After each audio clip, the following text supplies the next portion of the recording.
does online censorship look like in China today? Where it is today, I'll wind back to where it was kind of in the Great Firewall era, because we moved way beyond that, right? So at one point, you had ideas of keyword filtering. You can't type certain words into a search engine. Host names, where certain websites would be blocked when you tried to find how to connect to them on the internet.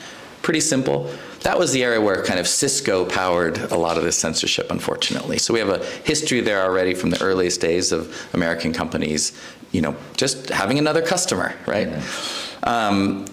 The evolution of that then moved into something called like deep packet inspection, where we started building technologies, many funded by the US government and others. US Navy Research Lab created the Tor protocol, for instance. Mm-hmm. And Tor basically helps secure the internet and get around people breaking it like China was doing. And so through things like Tor and other circumvention technology, activists in China and journalists and anyone really were able to get around those basic blocks.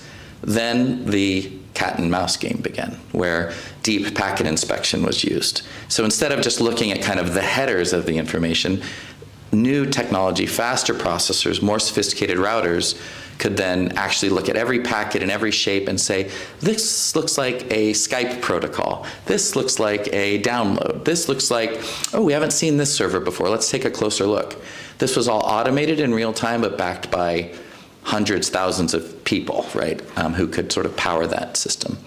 The next step then beyond that has, as the world had moved from the web to apps, has been app-level control and censorship, right? So inside of WeChat, inside of Weibo, censorship that's integrated into these companies' infrastructure and surveillance. And so that is now moved on along with things like the social credit score and things that Valentine can talk about, where it's not just what you're doing on the internet, but sort of your whole digital life is now monitored and surveilled and measured and controlled. So that increasing of speed and processor and ability in real time to decide whether a packet should go in or out has really come a long way. And so